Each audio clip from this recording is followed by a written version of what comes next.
Welcome to MicroLearning. This is Lesson 19, Communication Tips.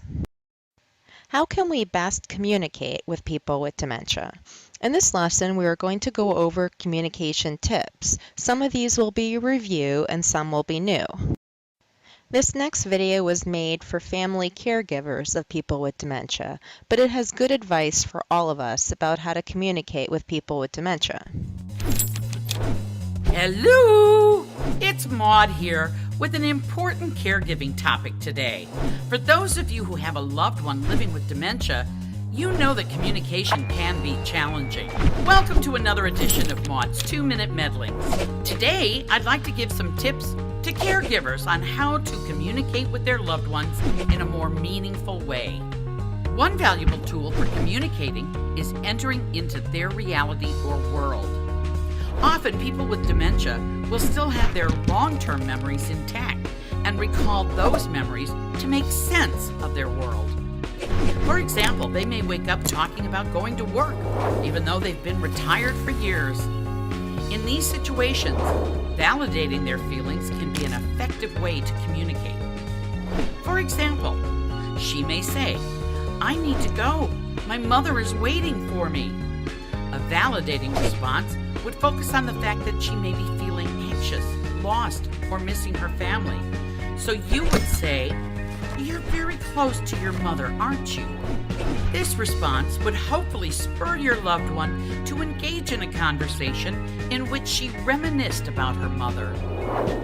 Avoid correcting her, because reminding her that her mother has passed away may be hard for her to grasp and may just increase anxiety or fear. Here are a few more tips you can use to help nurture better communication. As you approach, identify yourself and get their attention before you touch them. Make eye contact.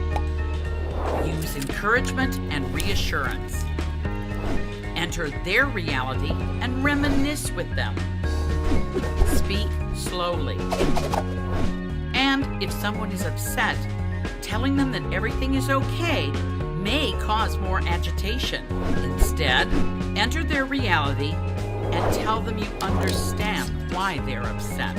I hope these tips will help you to better communicate and have meaningful, enjoyable moments with your loved ones.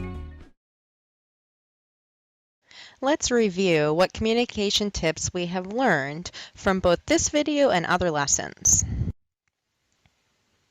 Enter into their reality. Validate feelings. Avoid correcting. Identify yourself. Make eye contact. Encourage them. Reassure. Speak slowly. Try saying, "I understand why you are upset." From other lessons we've learned, pay attention to nonverbal communication.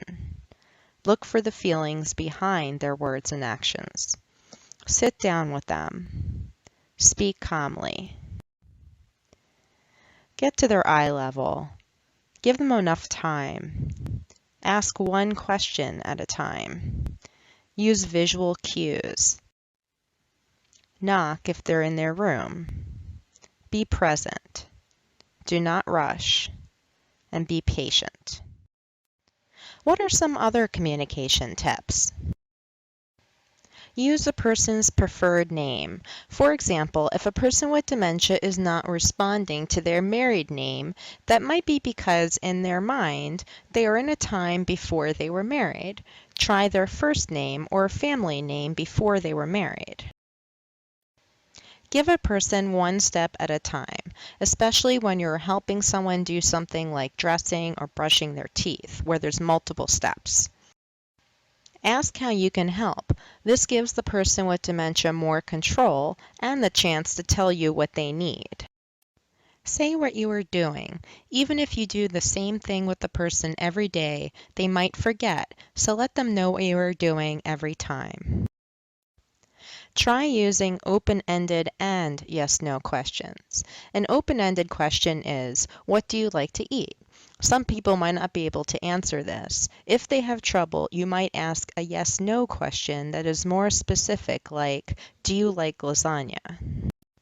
Good communication helps people with dementia feel heard. Good communication builds relationship. And good communication helps make your job easier. This is person-centered care. This is a great lesson to share with the family members of people who live in your nursing home. Congratulations on completing Lesson 19.